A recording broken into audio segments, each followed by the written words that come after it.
The slap came fast and loud. It wasn't just the sound of skin against skin. It was the kind of sound that made people freeze in place, made them stop chewing, stop talking, stop scrolling. That kind of sound didn't belong in a premium cabin, especially not at 38,000 feet. And yet, it happened. Eleanor Whitmore didn't flinch, didn't raise her voice, didn't even blink. She sat perfectly still in 5A, hands folded over the soft leather strap of a worn tote bag resting on her lap, the faint shimmer of water still visible on her slacks. Her silver-gray cardigan was soaked through at the bottom, but she didn't seem to notice or care. Across from her, flight attendant Linda Marin stood stiff, breathing hard. Her hand, the one that had just struck a passenger in full view of everyone, trembled for half a second before she caught herself. The cabin was dead silent. A toddler somewhere behind them let out a confused giggle, the only sound in the room. The businessman in 5B looked horrified. A woman in row 6 covered her mouth. The couple in 4C leaned forward to get a better view, whispering sharply. But Eleanor? Eleanor looked straight ahead. Calm, still. "You really don't know who you just put your hands on, do you?" she said softly, to no one in particular. Linda blinked, confused. "Excuse me?" Eleanor turned to look at her, voice still gentle but firm. 7 minutes from now, someone else will explain it to you. Pause. Because that's the moment most people watching this video lean forward. Tell us where you're watching from, because what comes next changes everything. Rewind 5 minutes. Eleanor had boarded the flight from Toronto to Seattle like any other passenger, quietly, without flash, without effort to stand out. Her boarding pass was printed, not digital. Her ID was tucked neatly into a zippered pouch. No entourage, no briefcase, no luxury tote screaming status. She wore slacks and a cardigan. Her shoes were orthopedic, black, clean, but clearly well worn. Her silver-white hair was twisted into a no-nonsense bun. No lipstick, no labels. To the average onlooker, including Linda, the lead flight attendant, Eleanor looked like someone's retired aunt, maybe a former teacher, certainly not someone who belonged in the front section of a transcontinental flight. Linda didn't greet her, didn't smile, barely glanced at her as she stepped into the cabin and found her seat. But Eleanor noticed everything. She noticed the subtle double smile Linda gave to the young couple in business wear behind her. She noticed how she wasn't offered help with her bag, even though the older man across the aisle was. She noticed Linda glance back at her twice, with narrowed eyes as the last of the boarding crowd shuffled in. She didn't say anything. She never did. 10 minutes into the flight, the drink cart rolled out. Linda offered champagne to 5B and 5C, brought a sparkling water with lemon to 4A, smiled like she meant it to every passenger in rows 4 through 6. Except Eleanor. Linda walked right past her, twice. Grace, the younger flight attendant, seemed to hesitate. She paused when she reached Eleanor's row, but shot a nervous glance toward Linda and kept going. Eleanor simply rested her hand on her lap, leaned back into her seat, and watched. Observed. Like she always did. She had been watching systems for 40 years. How they moved, how they failed, how people made them break quietly. And this one? This system was failing in real time. A few moments later, Linda returned with another tray. Eleanor had shifted her leg slightly into the aisle, a subtle motion, almost invisible. But Linda saw it. Rather than ask her to move, Linda exaggerated a step, intentionally clipped Eleanor's foot, and stumbled. The tray tipped. 2 glasses of water tumbled. One landed on Eleanor's lap. The other shattered on the floor. "Oh, ma'am," Linda said loudly, hand on her chest. "You've got to be more careful." Gasps, murmurs. Phone cameras discreetly lifted. Eleanor looked down at the spill, then back up. Calm, controlled. "You walked into me," she said evenly. Linda's eyes narrowed. "You don't get to play the victim when you're sitting in a seat you didn't pay for." I paid for 5A, Eleanor replied. No, you didn't. You don't belong here. And then Linda slapped her. Now, in the aftermath, Eleanor's only response was silence. Not rage, not tears, just stillness. She reached into her bag and pulled out a small black device. Not quite a phone, not quite a tablet. It vibrated once. A login screen appeared. Linda frowned. What is that? Eleanor didn't answer. She tapped, scrolled, entered a code. Grid, auth 77 user level. Root. Authenticator. Confirmed. She placed the device back in her bag and folded her hands again. 5 rows up, the cockpit chime lit up. A system alert from Live Ethics Grid. A platform quietly monitoring airline behavior in real time across 21 major airports. A voice crackled in the pilot's headset. Captain, your carrier has just been flagged by Ethics Compliance Grid.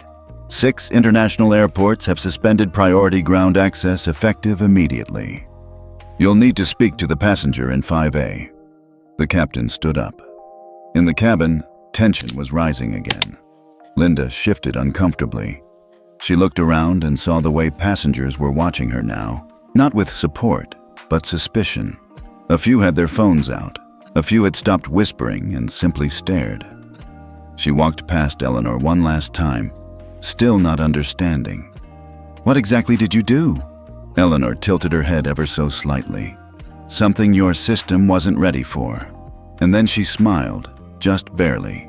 A flicker, not of pride, but of confirmation. At first glance, no one on that plane would have guessed who Eleanor Whitmore was, and maybe that was the point. She had walked through the jet bridge like any other 60-year-old traveler. Cardigan buttoned all the way up, slacks pressed but plain. Hair in a low, tidy bun. No expensive bag. No assistant trailing behind.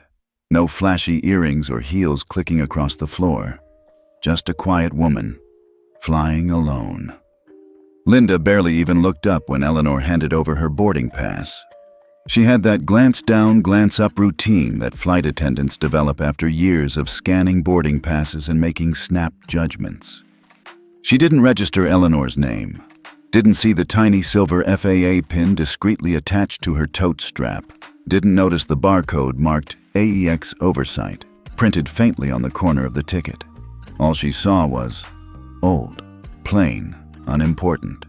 Straight ahead, Linda had said, not unkindly, just dismissively. Eleanor thanked her with a soft smile and moved down the aisle. She always booked premium economy, not because she couldn't afford business or first, but because she wanted to experience what most passengers experienced. She had helped design the system that monitored passenger treatment across 21 international airports. And if she wanted to test it quietly, she had to live it. No one questions the woman who blends in. As she approached seat 5A, a man across the aisle looked up from his phone and gave her a polite nod. Eleanor smiled back, placed her tote beneath the seat, and settled in with a sigh. She adjusted her glasses, tugged the sleeves of her cardigan down over her wrists, and folded her hands in her lap. It wasn't long before the subtle cues began. The flight attendant's eyes, Linda's, returning to her seat more than once. A glance at her tote, a tight-lipped smile that stopped halfway to her cheeks. And the first microaggression arrived before the door even closed. Linda paused at Eleanor's row and gave her a long, performative look. "I'm sorry, ma'am. Are you sure you're in the right seat?" Eleanor didn't react, not visibly. She simply unfolded her printed boarding pass and offered it forward. Voice calm. 5A. Linda glanced at it, just for show, but didn't actually read it. "That's premium economy," she said, a little louder than necessary. "Just checking." She didn't say that to the man in 5B or the stylish woman behind them in 6A. Just Eleanor. It was the same tone Eleanor had heard before, hundreds of times. In restaurants, hotels, airport lounges. From people who believed age or simplicity meant less. Less wealth, less power, less belonging. But Eleanor had learned long ago, silence was often louder than shouting. She nodded once, then turned toward the window. 5 minutes later, the boarding door shut. Grace, the junior attendant, made her way through the cabin, offering water and collecting stray bags. Her energy was bright, almost too eager. She looked new, green in the job. When she reached Eleanor, she paused. "Can I get you anything to start, ma'am?" Before Eleanor could respond, Linda's voice rang out from the galley. "Grace, that row's fine. Come back here, please." Grace blinked, confused. I said it's fine." Grace hesitated, her eyes flicking toward Eleanor, then back toward Linda's voice. Her face flushed pink. She turned and walked away without another word. Eleanor didn't take it personally. She rarely did. Not anymore. She reached into her bag and pulled out a simple notebook. The cover was leather, worn soft at the corners. She flipped to a page titled Unnamed Flight Evaluation, AEX Grid Sync Trial. She began to jot down the sequence of events. Boarding, no greeting, no eye contact. Pre-takeoff, questioned seating without evidence. Service bypassed once. Attempted block by senior attendant. Junior FA intervened, interrupted. The notes weren't angry. They weren't even emotional. They were just data. Eleanor had always believed that systems couldn't be fixed by feelings alone. They needed structure, evidence, patterns. And so she tracked them, one flight at a time. Across the aisle, the man in 5B pulled out his iPad and looked sideways at her. "Rough morning?" he asked, voice quiet. Eleanor looked up and smiled politely. "No worse than expected?" He nodded, then went back to his screen. Another data point. Some people noticed. Most didn't. Some cared. Most wouldn't say a thing. But the truth was, Eleanor wasn't here to make friends. She was here to measure a system's failure point. And Linda was rushing toward it. 15 minutes into the flight, the real trouble began. Linda walked back through the premium economy cabin with a tray of drinks. Real glassware, small touches of lemon and cucumber floating in club soda, napkins folded neatly. She stopped at 5B, smiled. "Still water, sir?" He nodded. "Perfect." Then she turned and passed Eleanor without a word. Didn't stop, didn't offer, just walked right past her. Eleanor waited a beat, and then another. Then leaned forward ever so slightly and said softly, "Excuse me?" Linda paused, clearly annoyed. "Yes? Could I have some water, please?" Linda exhaled through her nose. "I'll come back when I can." She didn't. Eleanor wrote it down. Flight segment. Service denial. Witnessed by aisle seat. She felt a tightness in her chest. Not anger, but something colder, more precise. This wasn't the first time. It wouldn't be the last. But this time, she was running live grid auth in real time. What Linda didn't know was that Eleanor wasn't just tracking for fun. This wasn't a hobby or a curiosity. She was here for a full systems integrity test, unscripted, unwarned. Because the system only shows its true self when no one's watching. And today, the system had failed. Then came the water spill. Eleanor had shifted slightly in her seat, adjusting her leg, stretching gently. Her foot eased an inch into the aisle, still well within safety clearance. Linda returned with a tray and made eye contact, only briefly. But instead of pausing or asking, she stepped sharply forward, clipped Eleanor's foot, and theatrically stumbled. The tray tipped. Water went everywhere. The cups hit Eleanor's lap and the floor, soaking her cardigan and slacks. Linda gasped, loudly, as if the drama needed volume. "Oh no, ma'am, you've got to be careful." Eleanor blinked, slowly. "I wasn't moving." Linda rolled her eyes. "We've got rules for a reason." And then she muttered under her breath, "People just take up space like they're owed something." That was it. That's when Eleanor's expression finally changed. Not anger, not even sadness. just something colder, clearer. She reached into her tote bag. Not for a phone, for something smaller. Black, rounded edges. A device with no logo, just a glowing screen and fingerprint scanner. She tapped once, scanned once, typed a line.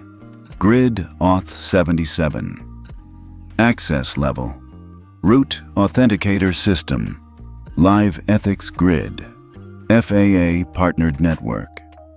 The device blinked green, and Eleanor placed it back in her bag.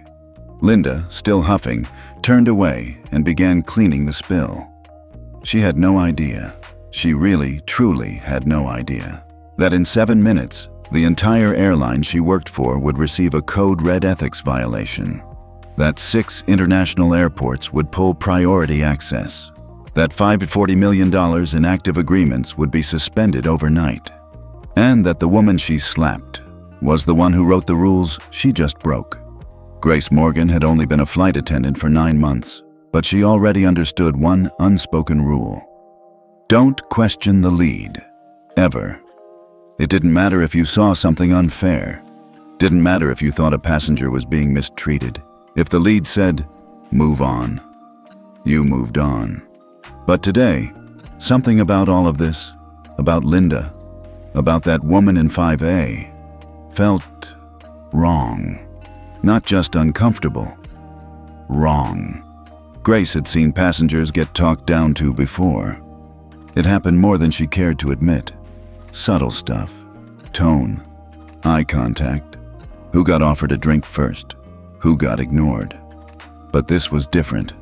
From the moment Eleanor boarded, there was a tension in Linda's voice that wasn't professional. It was personal. Grace had tried to step in once, quietly. She remembered the moment clearly.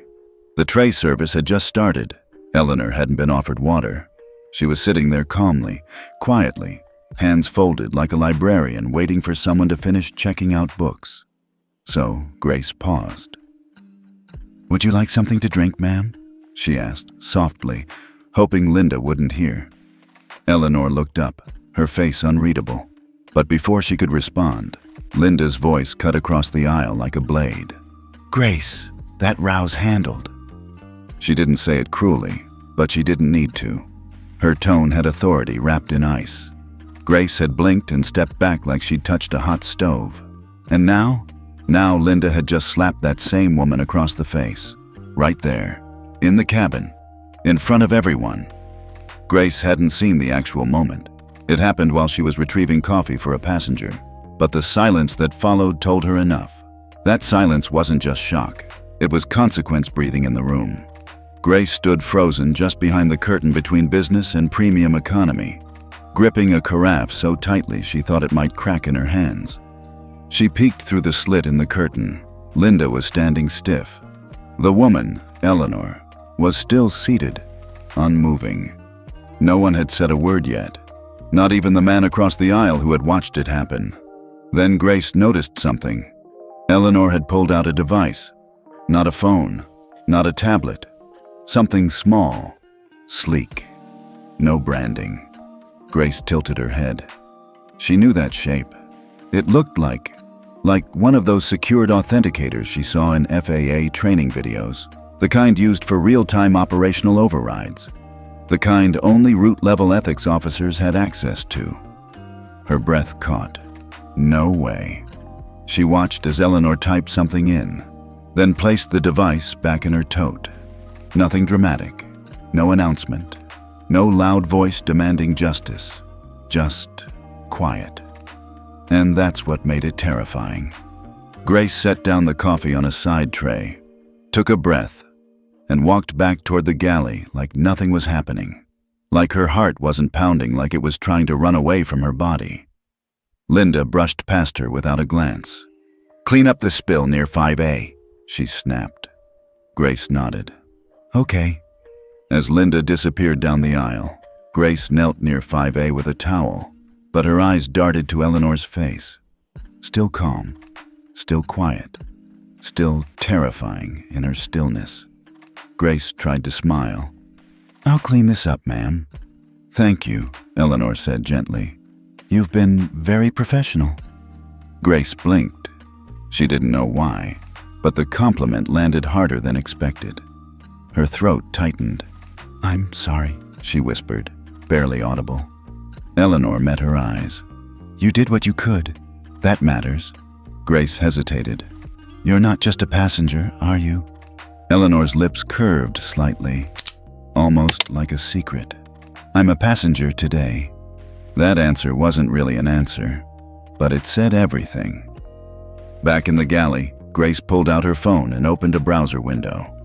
She typed quickly, "Live Ethics Grid, FAA Route Authority." The top result was a white paper she recognized, the one from last quarter's Industry Ethics Summit. It outlined the new ethics system being tested across North America. Grace had skimmed it at the time. Something about real-time compliance scoring, integration with airport access, a threat to any airline that didn't stay within the lines. She scrolled to the author section. Eleanor Whitmore, Lead Architect, Live Ethics Grid, FAA Compliance Advisor. Grace froze, then exhaled sharply. God, Linda had slapped that woman. Grace's pulse quickened. Her hands shook. She set her phone down and braced herself on the counter. This wasn't just a passenger complaint waiting to happen. This wasn't going to be a report filed with HR and buried. This was a woman with the power to cripple an entire airline, and probably just did. Suddenly, the intercom crackled. "Flight attendants, prepare for captain presence in cabin." Wait, what? Grace turned just as the curtain opened.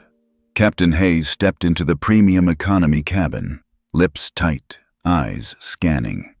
He never left the cockpit mid-flight unless something had gone very, very wrong. He walked slowly, eyes landing on Linda, then Eleanor.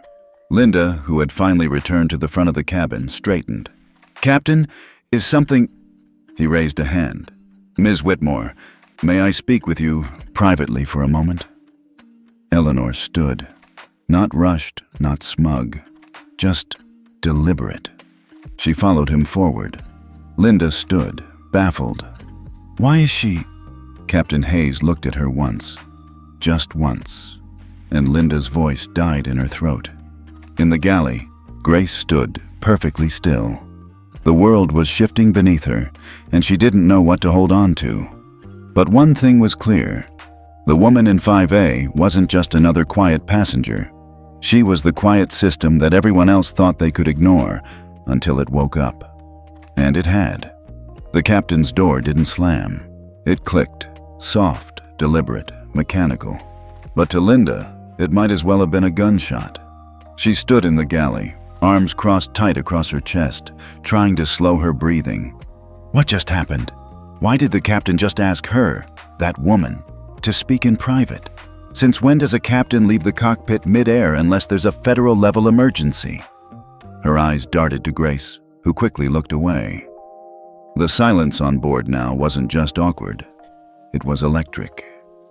Something invisible had shifted, and Linda felt it in her bones. And yet, a part of her still clung to a bitter certainty. She hit me first. She was rude. She challenged my authority. She kept repeating that in her head like it was a mantra that would protect her from what was coming. Linda had seen worse. Angry passengers, whiny VIPs, complaints, internal reviews. Most things blew over. They always did. Unless someone made it a race thing or pulled a lawyer out of nowhere. But this time, it wasn't some nobody lawyer. This time she had no idea who she'd just slapped, and that scared her. Meanwhile, behind the closed cockpit curtain, Eleanor stood calmly facing Captain Hayes. The older man didn't say anything for a long moment. He just looked at her, not as a subordinate would look at a superior, but as a man realizing he may be standing in front of someone who could dismantle his entire career if she chose to. He cleared his throat. "I received a secure ops alert from FAA Ethics Grid," he said. "It pinged this flight. Tier 3 integrity warning." Eleanor nodded. "Correct. I activated it." His eyebrows lifted. "I wasn't aware we had a registered Tier 1 authenticator on board." "I'm not registered under passenger manifest," she replied evenly. "My identity clearance is under a dormant call sign. Whitmore, E6. Captain Hayes froze. E6. Only a handful of people in the country had that clearance. FAA Ethics Enforcer, Level 6, with real-time access to compliance routing and emergency override. He inhaled, then slowly exhaled. "So you flagged this crew?" "No," Eleanor said, eyes locked on his. "I flagged this system." Back in the cabin, Linda's composure was fraying. Passengers were whispering, some looking at her, others pretending not to. One man in row 6 subtly angled his phone. She could tell he'd been recording since the slap. That would go viral. That always went viral. She cursed under her breath. Grace returned to the galley, keeping her distance, but Linda caught her expression, tight-lipped, eyes flickering with concern. Not sympathy. Not anymore. "I should have reported her for being aggressive earlier," Linda said suddenly, trying to regain control of the narrative. She was already being confrontational. Grace didn't respond. She refused to move her bag. Then she touched my wrist. "Touched?" Grace's voice was quiet, but cutting. "I saw you slap her, Linda. No one else touched anyone." That silence again. This time it hit Linda like a weight. For the first time, she felt something crack beneath the surface. Not guilt, fear. Inside the cockpit, the conversation continued. Eleanor's tone never rose. She spoke like someone used to making nation-level decisions in calm rooms. She explained what had happened, factually, precisely. She didn't ask for Linda to be fired. She didn't raise her voice. She didn't even use legal jargon. She just presented facts. Inconsistent service standards. Discriminatory tone recorded on internal surveillance. Physical altercation mid-air. Systemic tolerance from the rest of the crew. And then she did something that shook the captain more than all of it. She showed him a screen. Live Ethics Grid. The real-time compliance interface that monitored cabin-level behavior against FAA benchmarks. Her screen showed this flight blinking red. A cascade was already unfolding. 6 major airports had now temporarily revoked Skynova's access to their ethical fast-track clearance gates, pending investigation. Contractual partnerships were being reviewed, and a notice of intent to freeze $540 million in operational value had been issued to Skynova's legal team, via a compliance pipeline triggered by Eleanor's override key. The captain sat down. He didn't say a word for a long time. Finally, he asked, "What happens now?" Eleanor looked at him with steady, unreadable eyes. "That depends on whether this airline wants to correct its course or be grounded permanently." 25 minutes later, the plane landed at its scheduled airport, but everything else was off script. 2 FAA officials were already waiting at the gate. When the doors opened, Eleanor didn't say a word to Linda as she passed.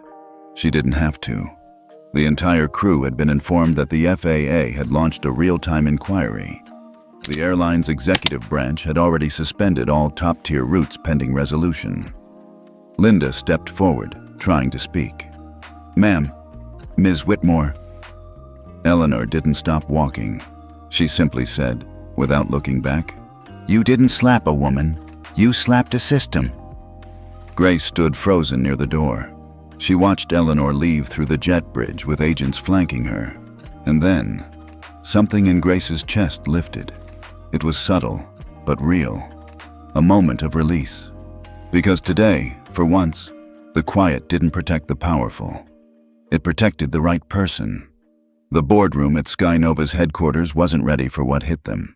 It started with a single email. Subject line, "Live Ethics Grid Violation. Emergency Review Protocol Initiated." By the time legal had finished reading the second paragraph, the C-suite was in a scramble.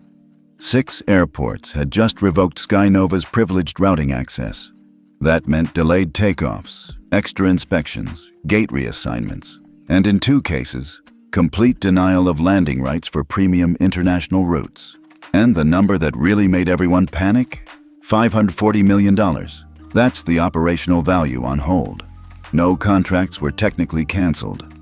But every partner, from logistics to fuel suppliers, now had a reason to pause payments and reevaluate. All because of an incident involving a single passenger, a woman in seat 5A, or so they thought. "What do you mean she's not just a passenger?" COO Richard Carmichael demanded, staring down the head of compliance. "She's not," the woman replied, placing a dossier on the table. "Her full name is Eleanor Whitmore, 60, founder of the Live Ethics Grid Initiative. She doesn't just work with the FAA, she designed their current cabin conduct system." Dead silence. "She has route-level override clearance? Worse, she has audit privileges on our airline's internal performance reports." A low groan passed around the table. Everyone had heard whispers of Whitmore over the years. She was like an urban legend in aviation ethics, a woman who had stepped away from public view after building the most robust airline compliance platform in federal history. And now, she had just flagged Skynova. In real time, from inside the cabin. "Jesus," muttered Richard, rubbing his temple. "This is not a customer complaint," legal clarified. "This is a compliance strike. If we don't get ahead of this, the FAA will use her audit to justify a full industry review. We could be made an example of." Meanwhile, Linda sat in a small interview room on the 3rd floor. She'd been pulled aside as soon as she stepped off the plane, escorted to HQ by a quiet company rep. She hadn't been allowed to speak to media. She hadn't been given her phone. The airline wasn't protecting her. They were containing her. She tapped her nails against the metal chair. No one had told her anything for an hour. She wasn't stupid. She knew this was bad. But she still didn't understand how it got this bad. Wasn't she the one being disrespected? Didn't she just defend herself? She tried to remember the woman's face. Calm, unreadable, too quiet.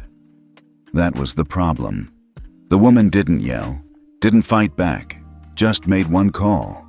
7 minutes later, the plane felt like it was flying toward court. Now Linda was stuck in silence, facing the growing weight of a consequence that felt much, much larger than herself. In another wing of the building, Skynova's CEO, Carol Ainsley, had just joined the emergency call with the FAA Ethics Office. "Ms. Ainsley," said the voice on the other end, "we need to be very clear. The grid's flag wasn't issued by a malfunction. It was issued manually by Eleanor Whitmore." Carol blinked. So she was on the flight? She was the flight. The FAA official didn't sugarcoat it. She triggered Live Ethics Tier 3 compliance lockdown. As per our agreement, we're now required to launch a full ethics review across all Skynova routes that use federal FastPass channels. You've lost 6 airports already. Others are reviewing. Carol tried to keep her voice calm. "We're prepared to cooperate. You'll need to do more than that. You'll need to issue a formal apology and a request for arbitration within 72 hours, or Whitmore's strike may escalate to Tier 4. "And what happens at Tier 4? There was a pause. "You get pulled from international certification for 14 days. That includes Canada, UK, and the European corridor." Carol's breath caught. She thanked the official and ended the call. Then she turned to her team. "Call Whitmore," she ordered. "Get her on the line." But Eleanor wasn't taking calls. She was home now, miles away, in her quiet house on the edge of the Catskills. No news interviews, no PR campaign, no press statement. She sat in a worn chair by her window, tea in hand, watching birds hop across the feeder outside. She had done what she needed to do. This wasn't vengeance. It was calibration. The system had drifted too far. The industry had gotten too comfortable with subtle cruelty behind locked cabin doors. All she did was press a button and let truth ripple. Let the machine correct itself. That night, an internal Skynova memo leaked to the press. The headline hit hard. "Skynova crew under FAA ethics probe. Passenger identified as Federal Grid designer." And the first paragraph set social media on fire. A viral incident involving a white woman in first class and a flight attendant has triggered a full-scale compliance investigation after the passenger was identified as Eleanor Whitmore.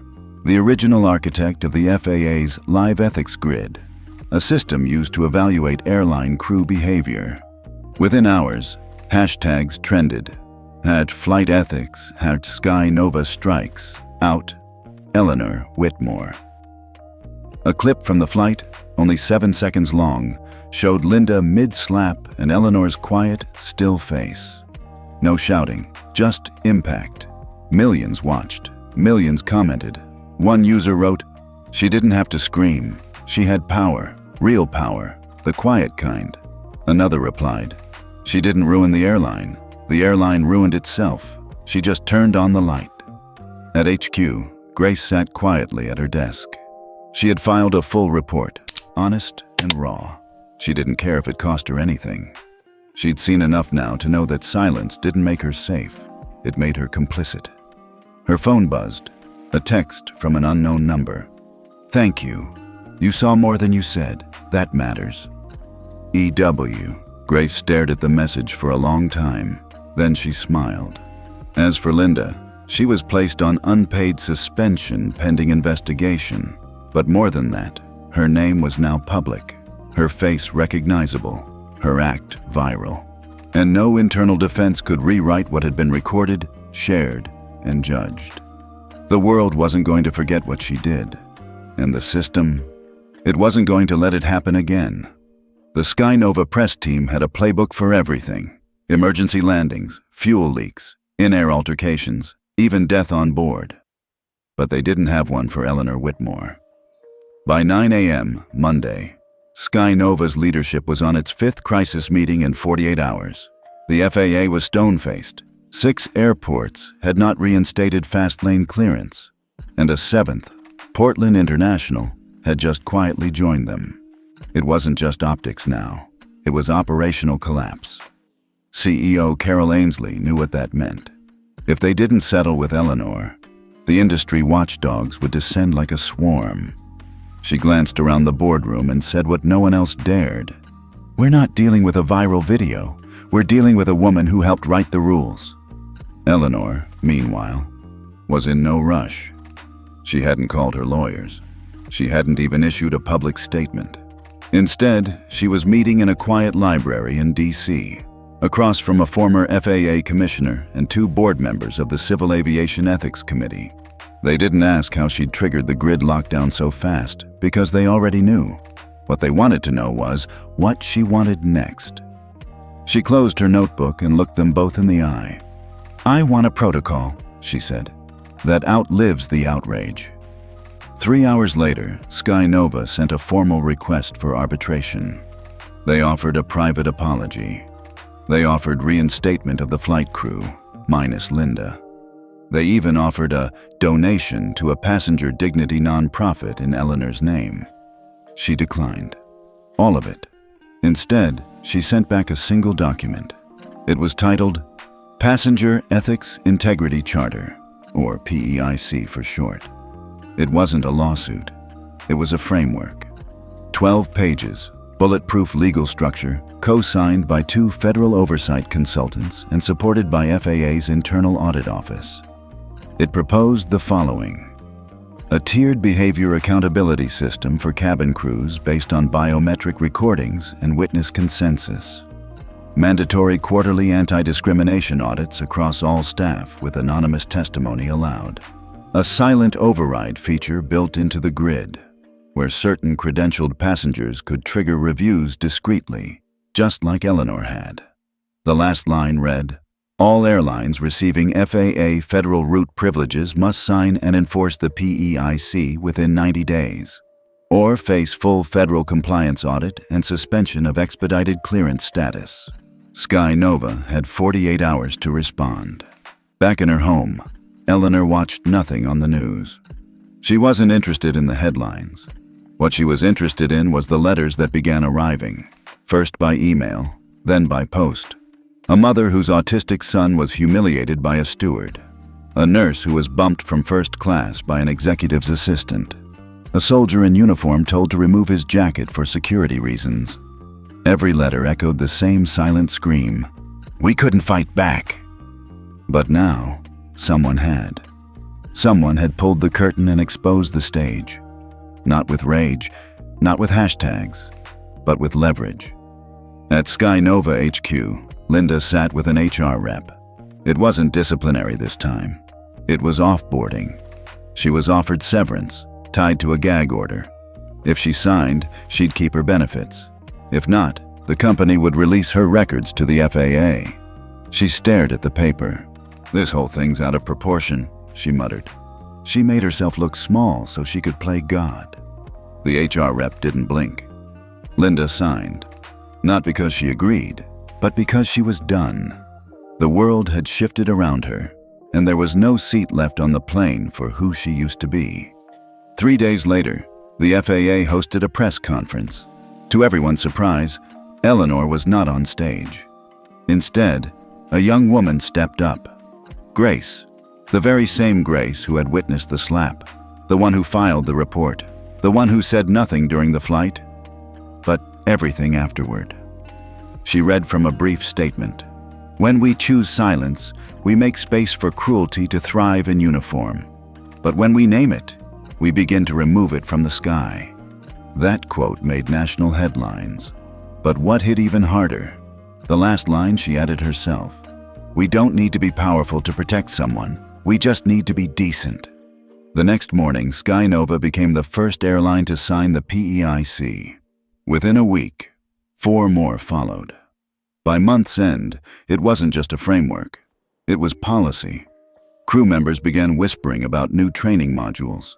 Flight software updated with grid trigger warnings.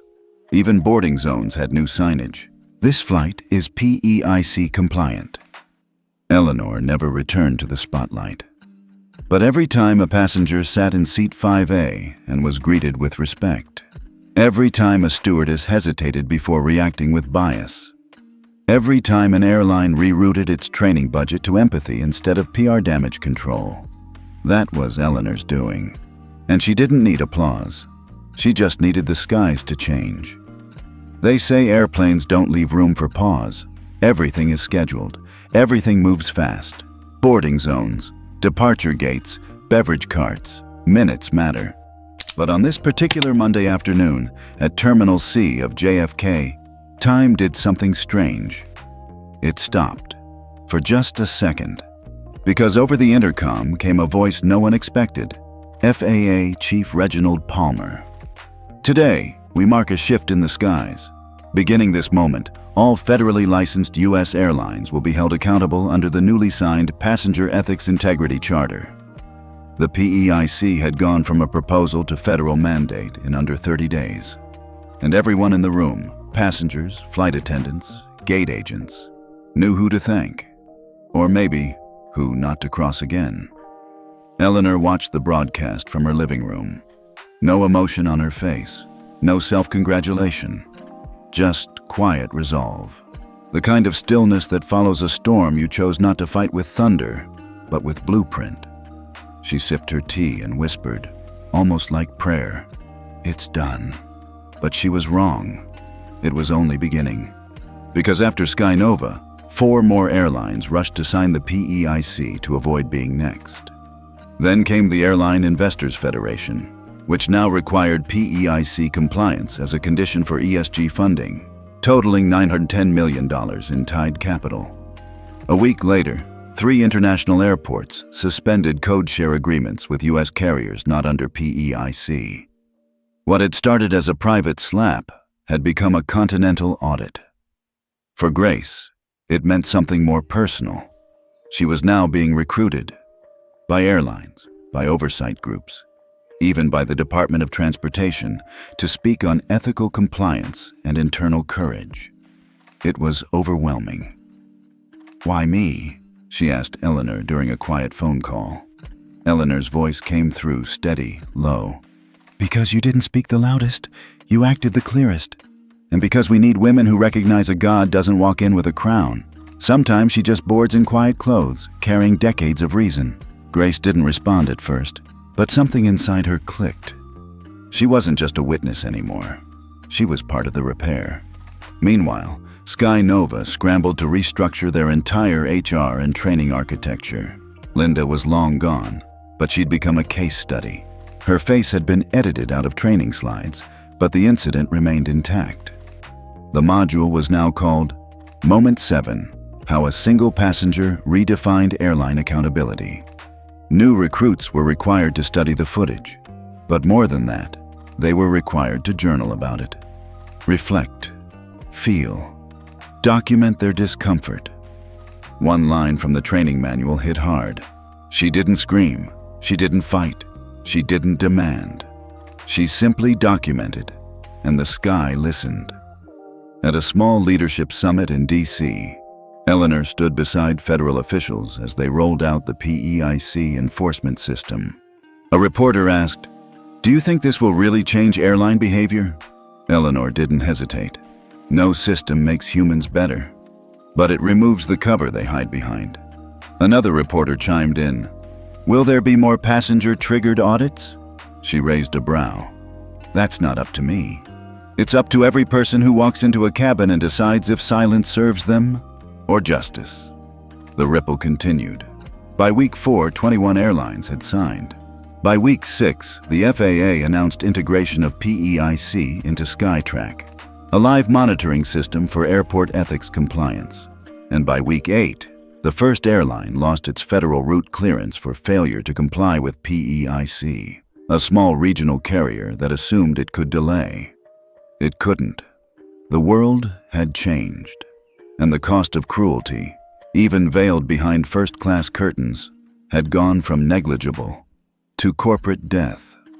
At the heart of it all sat Eleanor, never raising her voice, never seeking revenge, never demanding center stage. She was the architect behind the curtain, the god of structure, not chaos. And as the months passed, she slowly returned to her private life, her garden, her books, her late husband's memory. But one thing stayed different.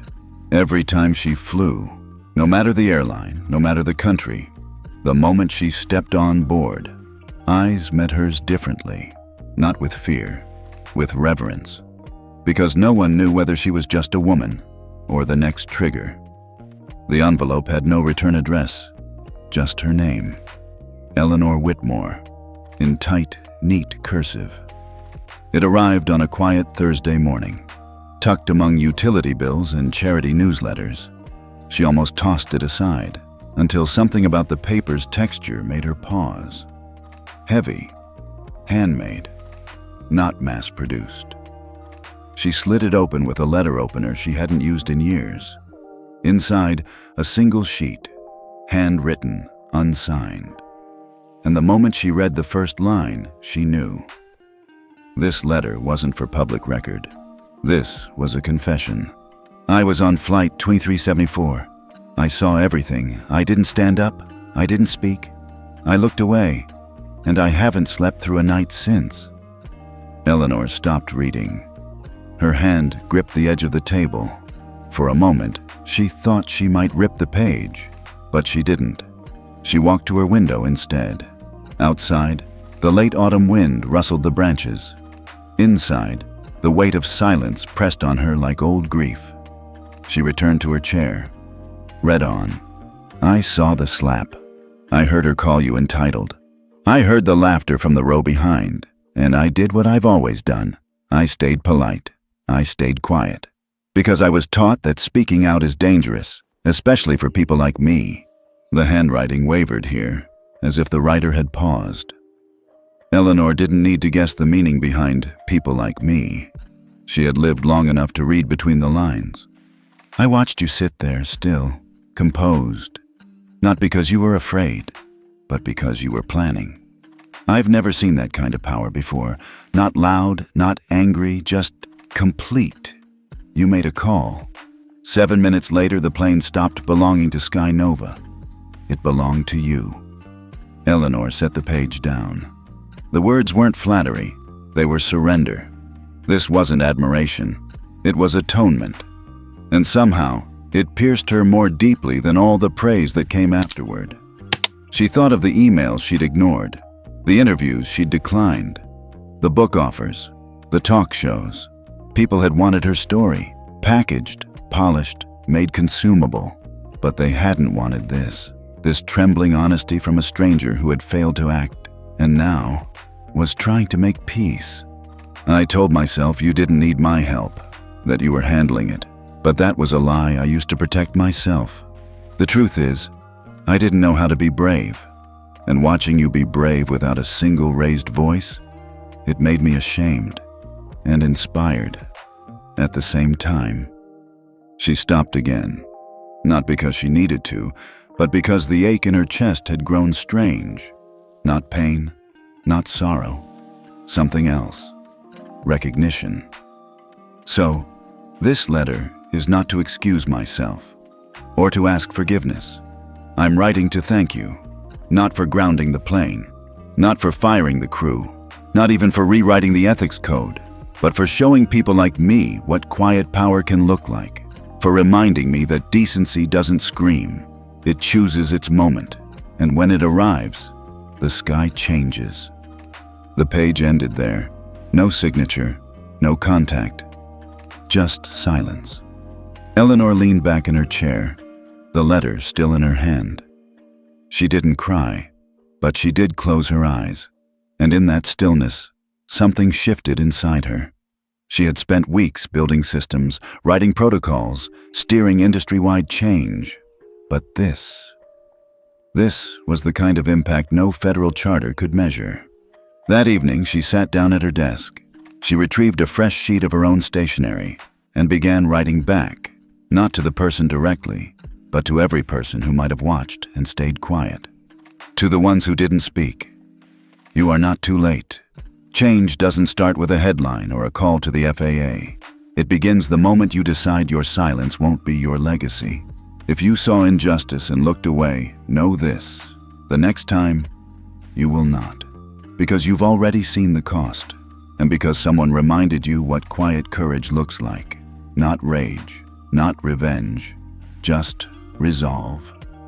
She didn't send it. She didn't need to. She placed it in her drawer, beneath the letter that arrived earlier. 2 truths, 2 silences. Both broken. It took exactly 7 minutes from the moment Eleanor pressed the call button on her phone to the moment the cabin crew's handheld devices lost access to Skynova's live flight system. To the average passenger, the lights flickered just once. To the flight attendants, their tablets flashed a single word: restricted. They thought it was a glitch. It wasn't. It was the start of the Clear Ethics Protocol, and the industry had no idea what was about to hit them. Slap. Linda's hand moved fast, but the silence that followed moved even faster. There was no outcry from Eleanor, no scream, no threat. She simply turned her head, took one breath, and reached for her phone. Not to call the pilot, not to call customer service, but to access a system only 6 people in the country had clearance to use. Her thumbprint triggered the override. A single sentence appeared on her screen. Initiate Clear Ethics flag? She didn't hesitate. She pressed yes. 0045. Systems align. Within 45 seconds, 3 back-end systems quietly synchronized. ClearGrid, the Ethics Compliance Core, AirPath Sync, real-time passenger treatment logs, Skylink Relay, Airline Communications Network. For most airlines, these were just buzzwords. For Eleanor, they were hers. She had helped build them. She had final override access across all 3.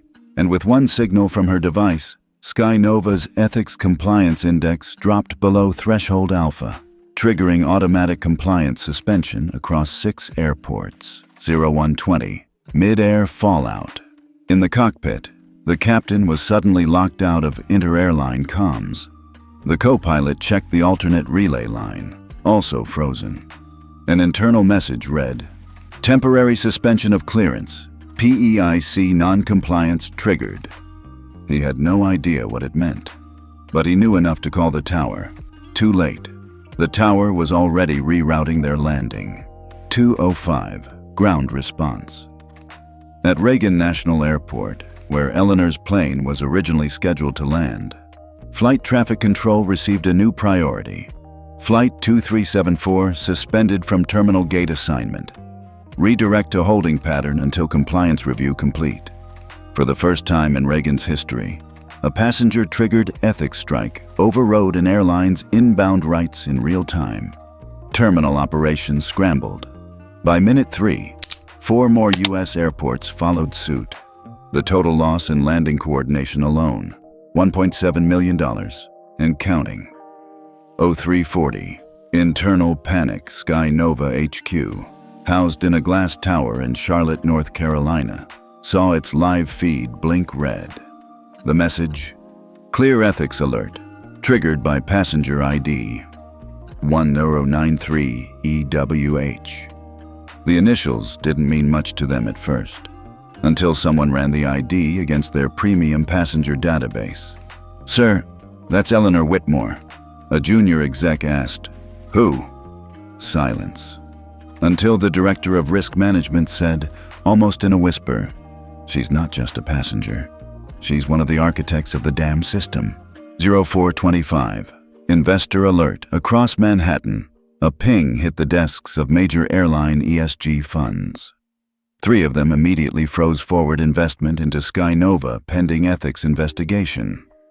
Combined halt, $540 million. But more dangerous than the money was the memo that followed. Sky Nova suspended by Clear Ethics Compliance Board, no longer qualified for Tier 1 certification. Without Tier 1, an airline couldn't maintain elite business routes, high-value code shares, or priority gate leasing. Sky Nova's stock didn't dip. It cratered. 0510. Industry whispers, emails began flying across industry inboxes. What happened on that flight? Why is Whitmore's ID flagged? Are we still using her grid? Did your crew sign the PEIC? Some airlines began drafting emergency compliance statements. Others launched internal audits before the press caught wind. The term clear ethics suddenly jumped 400% in aviation search queries. Even rival CEOs, once dismissive of Eleanor's silent influence, began wondering, if she can do this to Sky Nova, what could she do to us? 6:30. Social media spark. The incident hadn't gone public yet, but someone on board, sitting 2 rows behind Eleanor, had quietly filmed the slap. They didn't post it immediately. They sent it to a friend who worked in media. The subject line read, "She slapped Eleanor Whitmore." That's when everything shifted. 0650. The pilot calls out. Still unaware of the full fallout, the pilot requested permission to land. He received an unfamiliar response. "Permission pending. Stand by for FAA ethics compliance audit." He turned to the crew. "Is someone going to tell me what the hell happened back there?" No one spoke, not even Linda. She just sat down in the jump seat, white as a ghost, and finally, afraid. 07 Harquar. The sky goes silent. For 7 full minutes, no one screamed, no one marched, no one made dramatic speeches. A single woman had sat in silence, pressed one button, and rewired the industry. Aftermath. By the end of the day, 6 airports suspended Sky Nova's clearance. $540 million in funding was frozen. 3 ESG funds pulled Sky Nova from Tier 1 eligibility. FAA began an emergency compliance hearing. And Eleanor? She didn't say a word to the press, not even when the reporters camped outside her house. She simply released a one-line statement. This was not personal, it was procedural. And with that, she closed her door, letting the system she helped build do the rest. 3 days after the flight, Eleanor received an encrypted file. No name, no explanation, just the subject line. "You should see this." She nearly deleted it, but something in her gut said, wait. And Eleanor had learned long ago to trust her gut, especially when systems were too quiet. She clicked, and what opened was a whistleblower drop. A full 372-page internal report from Sky Nova Airlines, labeled Confidential Ethics Operations Memo Log. And on page 1, a date. The same day she was slapped. The cover-up. The report wasn't just about her flight. It covered the 6 months leading up to it, compiling incident logs, crew complaints, and internal memos regarding passenger discrimination complaints, all marked with the same tag, Category 3, Dismiss, Not Escalated. At least 14 documented cases, involving a disabled child removed from first class, a Middle Eastern man flagged as uncomfortable to other passengers, a Latina executive denied lounge access despite elite status, and 2 elderly black women denied boarding without cause. In every case, the protocol was the same. Do not escalate, settle in air, flag internal, do not contact legal unless press is involved. Eleanor's eyes narrowed. They weren't just bad at ethics. They had built a system to silence it. The internal training video. The next file in the drop was a video. It started like a typical onboarding clip. A cheery voice, bland music. But then it cut to something different. A training session titled, Difficult Passengers and Disruptive Appearances. Eleanor felt her stomach twist. A uniformed trainer stood at the front of a crew classroom, and behind him, a slide presentation with categories. Overdressed passengers acting entitled, passengers recording crew behavior, passengers who cite their rights too early. One slide in particular made her freeze. Red flags, executive-looking older women, especially traveling alone. And beneath it, high risk, maybe lawyers, board members, or auditors. Then a line that chilled her. If unsure, de-escalate by asserting policies. Never concede. If challenged, file behavior log, then reframe the situation in your report. They were teaching how to neutralize threats, not for safety, but for reputation control. Linda's file. The final document was the crew file of Linda Monroe, the flight attendant who slapped her. It revealed 3 things. Linda had received 2 prior warnings for aggressive behavior toward passengers, one involving an Asian woman, another involving a disabled veteran. HR had recommended termination twice, but both times Linda had appealed and been retained due to crew shortages. Linda had been trained under version 5.1 of the crew ethics protocol, which had quietly removed anti-bias de-escalation training. In the margin, someone had handwritten, "Risk known, chose not to act." Eleanor stared at those 5 words for a long time. The network of silence. Eleanor's legal team reviewed the documents. The findings were undeniable. A coordinated policy to suppress escalation. An unofficial lookbook identifying high-risk passengers. Flight attendants trained to log and spin incidents. Internal memos discouraging direct legal contact until social media pressure occurred. Worse, a memo dated exactly 1 week before her flight.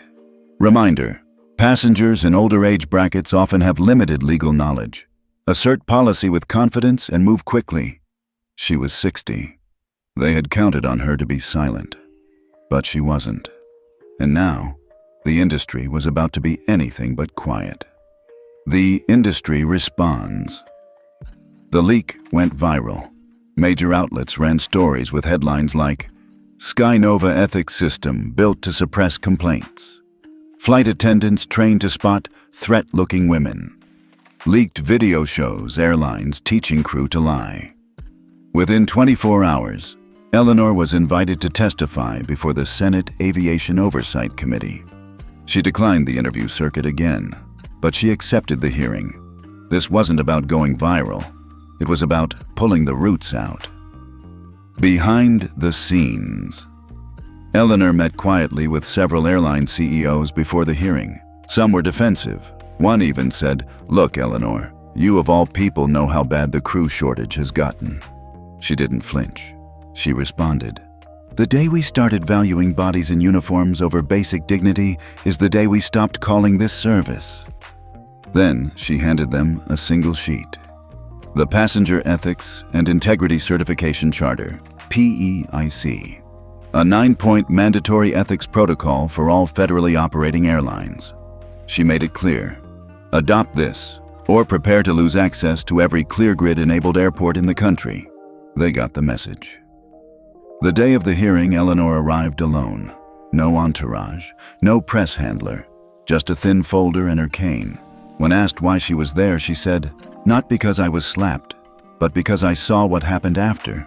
A slap is visible, a system is not, and it's the invisible harm that lasts longer." The room fell still. Even the politicians stopped checking their phones. And for the next 42 minutes, Eleanor spoke in calm, measured words. No dramatics, no outrage, just truth. What came next? Within a week, 12 airlines signed the PEIC charter. FAA announced it would use ClearGrid data to audit flight crew behavior. Congress drafted the Passenger Ethics Protection Act, co-authored by Eleanor. Skynova's CEO resigned publicly, and Linda Monroe was barred from Federal Air Service employment for life. But for Eleanor, the victory wasn't in the headlines. It was in a quiet letter she received a week later, from a woman who'd once been removed from first class because her cane made people uncomfortable. "I didn't know who you were when I saw your story, but after what you did, I stood up the next time I saw a woman mistreated on a flight. And I said 3 words I never thought I'd have the courage to say. That's not okay. Thank you for being God when no one else was." Eleanor folded the letter gently, then placed it beside the others. She didn't need a crown. She didn't need revenge. She just needed the system to never go quiet again. 2 months after the hearing, everything seemed to settle. Airlines raced to update ethics manuals. The FAA made PEIC compliance visible at boarding gates. Even Skynova rebranded their public image, launching a diversity campaign called "We All Belong." But Eleanor knew better. Systems don't break clean. They bend. Then they try to snap back. And that's exactly what happened. It started quietly. A memo leaked from a regional carrier. Too many reports flagged under PEIC. Focus on keeping numbers down this quarter. Then came an internal flight crew chat group. Screenshots surfaced. Watch out for those PEIC auditors. Smile, nod, move them to the back if they get annoying. Eleanor didn't flinch. She forwarded it straight to the Department of Transportation. But this time, something else happened. She wasn't the only one watching. Across the country, former passengers, those who had quietly endured bias and brushed off complaints, began organizing. Some were attorneys, some were mothers, some were flight crew who had once stayed silent. They called themselves the Cabin Coalition. Their first move? Publishing a real-time scorecard comparing airlines' PEIC adherence based on passenger-reported violations. It was open source, live-fed, unfiltered, and unignorable. By week 2, the scorecard went viral. Passengers began checking it before buying tickets. Within 10 days, a major airline lost 8% of its weekly bookings after being flagged as non-compliant for 14 days. The message was clear. You can rebrand the airline, but if the culture's still rotting underneath, we'll find it. Eleanor didn't lead this new movement. She didn't have to. She had become its symbol. But what she did do was send a letter. Not to the airlines, not to the FAA, to the people. Change doesn't live in boardrooms. It lives in gate delays, aisle seats, and middle-of-the-night connections. If someone tells you to sit down when you're standing up for someone else, stand taller. They called me difficult. I call it being ready. Never let the sky shrink your dignity. The letter was published by 3 news sites, then reshared across social media. By the end of the week, it was read aloud in 2 union meetings, 1 Senate hearing, and 4 airport staff trainings. It was no longer just Eleanor's voice. It was the new passenger declaration. Meanwhile, Skynova made one last desperate move. They tried to buy the scorecard platform. The Cabin Coalition refused. Instead, they made the platform free to license by any country or transit authority. Within weeks, the system had expanded to Canada, the UK, and Australia. Global flight ethics had gone from proposal to software to movement, and all of it could be traced back to one moment.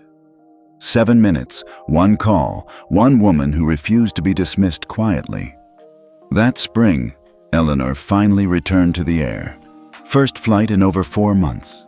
She wore the same gray scarf, same soft shoes, same quiet presence. As she boarded, a young flight attendant looked up from the manifest. Eyes widened, then whispered, almost reverently, "Ma'am, you don't need to show your boarding pass." Eleanor smiled gently.